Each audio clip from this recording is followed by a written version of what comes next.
Siapakah pendiri Golkar sebenarnya? Apakah Soeharto atau tokoh yang justru kita tidak sangka-sangka? 2 hari yang lalu, tepatnya tanggal 20 Oktober, salah satu partai terbesar di Indonesia, Golkar, merayakan ulang tahunnya tepat ke-60. Pada kesempatan ini, saya ingin mengucapkan Dirgahayu Golkar, semoga segera kembali kepada jati dirinya. Loh, kenapa kok dikatakan kembali kepada jati dirinya? Jadi untuk mengetahui tentang jati diri Golkar, tentu kita harus kembali kepada sejarah berdirinya Golkar. Secara resmi Golkar memang berdiri pada tahun 1964. Akan tetapi Golkar sebagai sebuah konsep itu sudah disampaikan 8 tahun sebelumnya, tepatnya pada tahun 1956. Dan siapakah orang pertama kali yang menyampaikan tentang konsep Golkar? Apakah Soeharto? Bukan.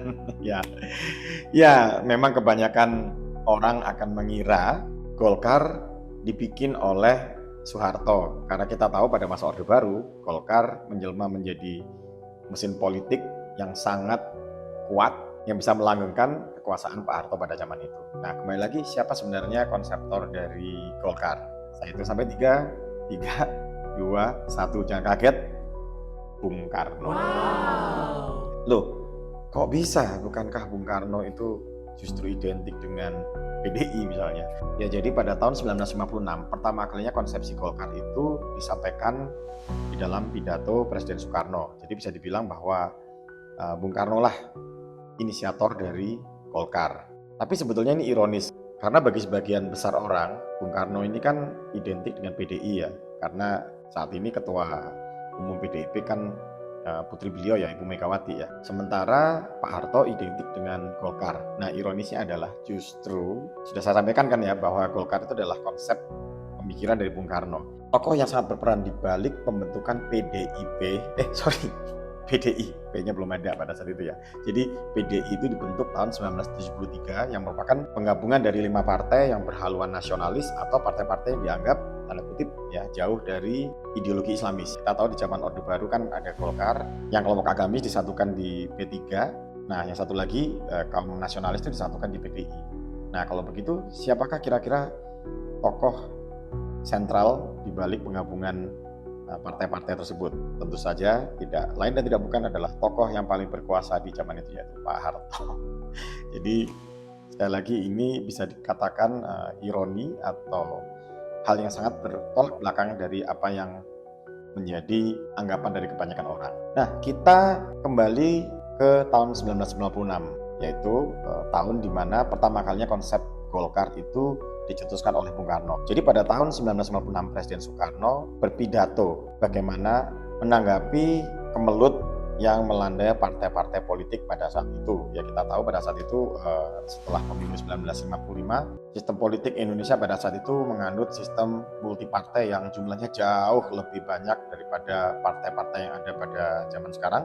Dan ternyata partai-partai tersebut saling ribut satu sama lain sehingga gagal menuntaskan tugas-tugas pokoknya, yaitu membuat undang-undang. Jadi Bung Karno mengusulkan pembubaran partai-partai politik karena dianggap gagal menuntaskan revolusi dan sering terlibat dalam konflik perebutan kekuasaan. Nah, sebagai gantinya, Bung Karno memperkenalkan konsep golongan fungsional atau golongan karya untuk menggantikan partai-partai tersebut. Jadi dalam pandangan beliau, golongan-golongan fungsional ini dipandang bisa lebih fokus ya pada kontribusi nyata berdasarkan keahlian mereka di bidang masing-masing, sehingga tentunya ini lebih efektif dalam membangun bangsa dan menghindari konflik yang sering terjadi di antara partai-partai politik.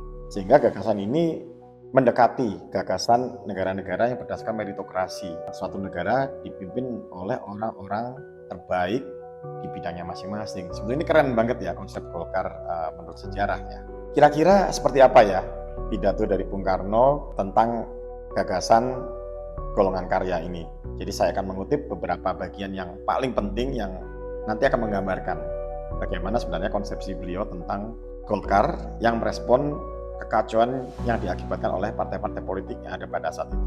Keluar kita selalu berkata bersatu, bersatu, bersatu. Paradoks ke dalam bagaimana, saudara-saudara? Kita sikut-sikutan satu sama lain. Sekarang ini saudara-saudara, kita terpecah belah. Dan terpecah belah bukan hanya oleh rasa suku, bukan oleh rasa kedaerahan. Lalu beliau melanjutkan ya dengan semakin intens, beliau menyebut tentang suatu penyakit yang melanda bangsa Indonesia. Begini kata-kata beliau. Ada penyakit yang kadang-kadang bahkan lebih hebat daripada rasa suku dan rasa daerah. Yaitu penyakit apa? Penyakit kepartean, saudara-saudara. Ya, terus terang saja saudara-saudara, penyakit kepartean. Apakah teman-teman bisa merasakan relevansi yang terjadi pada tahun itu dengan apa yang terjadi di zaman now? Ya, bahkan pada zaman itu, Bung Karno sudah menyatakan bahwa partai-partai politik itu tidak ubahnya seperti penyakit. Menurut Bung Karno seperti itu. Dan Bung Karno menutup pidatonya dengan sebuah kalimat yang sangat nendang.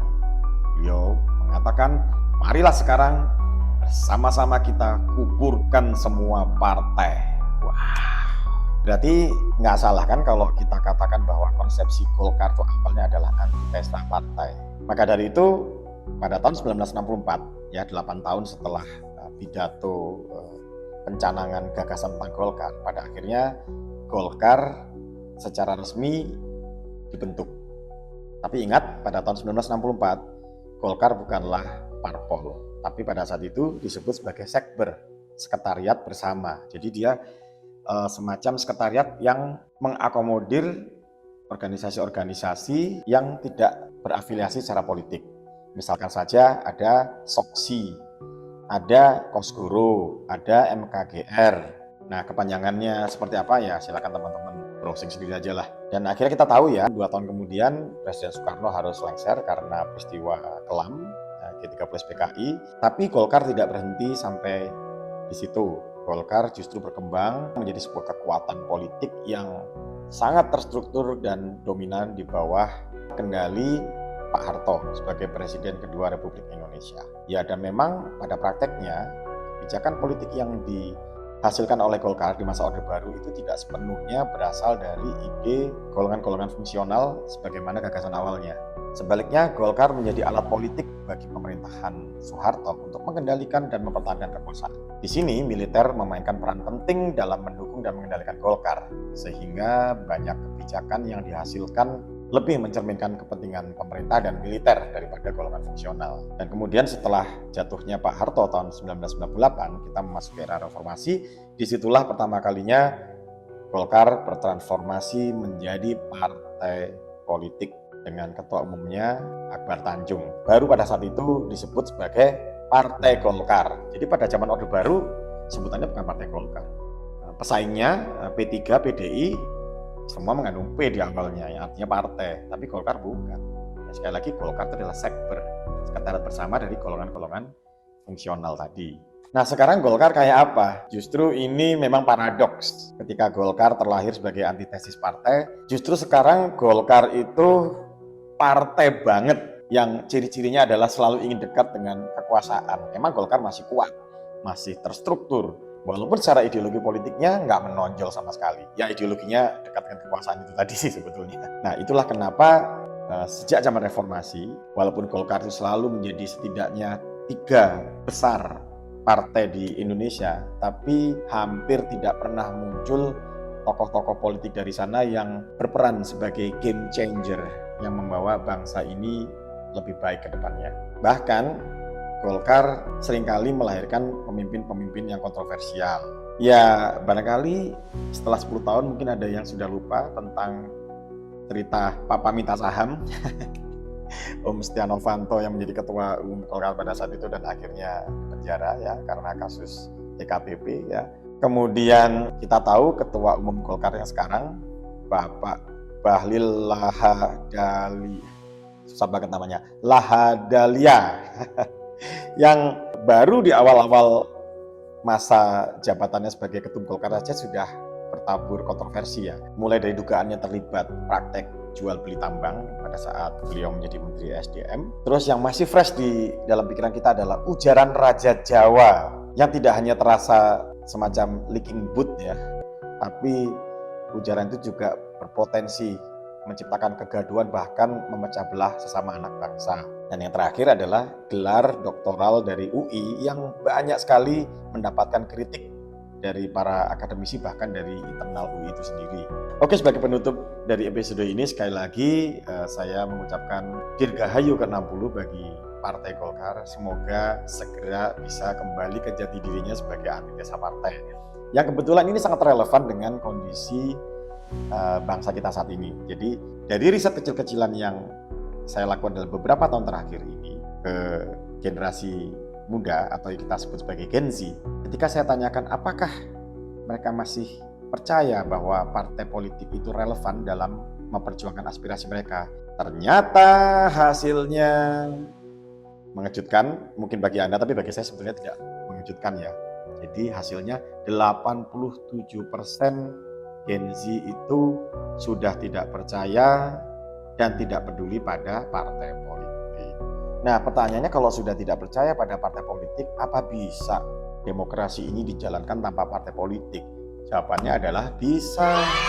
Nah, kalian kalau ingin tahu bagaimana konsepsi membangun demokrasi di Indonesia tanpa partai politik, kalian bisa klik ya link yang ada di deskripsi ya, atau kalian bisa download konsep membangun demokrasi Indonesia tanpa partai yang kami susun dalam bentuk format PowerPoint di link drive yang ada di kolom deskripsi juga. Dan saya berharap bahwa video ini bisa ditonton sebanyak mungkin oleh kader-kader Golkar di seluruh Indonesia. Ya, walaupun kalau kita berbicara tentang konsepsi demokrasi tanpa partai, itu barangkali tidak akan terwujud dalam waktu dekat. Ya, mungkin 10 tahun, 20 tahun lagi. Tapi setidaknya saya berharap dengan memahami sejarah berdirinya Golkar dan bagaimana konsep awal Golkar menurut inisiatornya itu Bung Karno, saya berharap bahwa Golkar akan terdorong untuk lebih banyak memasukkan orang-orang dengan latar belakang fungsional yang profesional sehingga bisa berkontribusi nyata untuk membangun bangsa dan negara ini, bukan sekedar dipenuhi oleh politisi-politisi karbitan yang tidak punya visi dalam membangun negeri ini dan hanya nyaman untuk berdekatan dengan kekuasaan.